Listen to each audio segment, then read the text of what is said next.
Amazina yanjye nitwa Nyirirwa Hartman Kelly, nkaba mvuka mu muryango w'abana 4, abahungu 2 n'abakobwa 2, nkaba ndi umwana wa kabiri, mfite ababyeyi bombi, nkaba mpagarariye umujyi wa Kigali mu irushanwa rya Mr Rwanda, nkaba ndi nimero 74.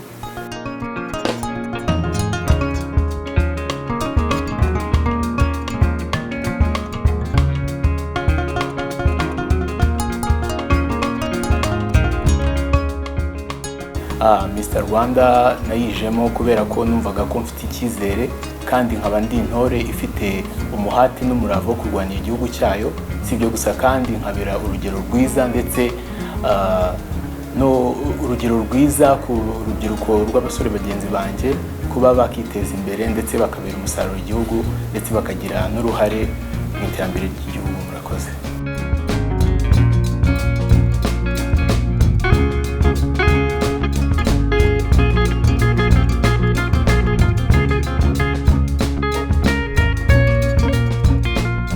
Murakoze.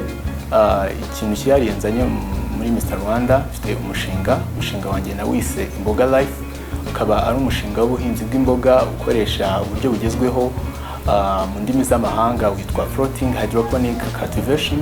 Akaba ari bwo buryo bugezweho umushinga ukorwamo, aho ari ubuhinzi bw'imboga bukoresha amazi gusa.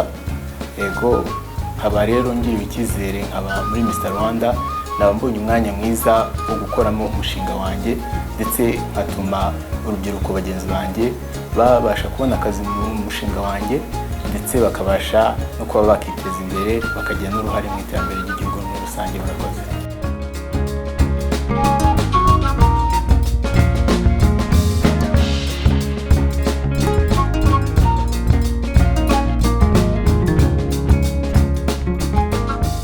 Nyuma yo kwemererwa guhatana muri irushanwa nkabona pass nkabasha gukomeza, byanyongereye icyizere ndetse n'umurava, numva ko hari icyo nshoboye kandi hari icyo ngomba kugeza ku gihugu cyanjye.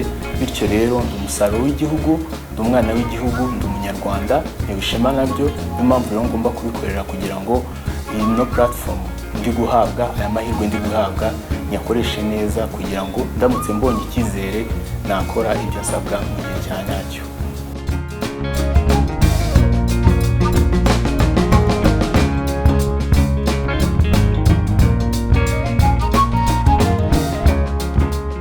Murakoze. Icyiciro cya pre-selection ni icyiciro niteguye neza kuko ndahagaze nemye, ari umushinga wanjye urafatika ndetse n'ibindi byose bambaza ndakomeye, ndashikamye.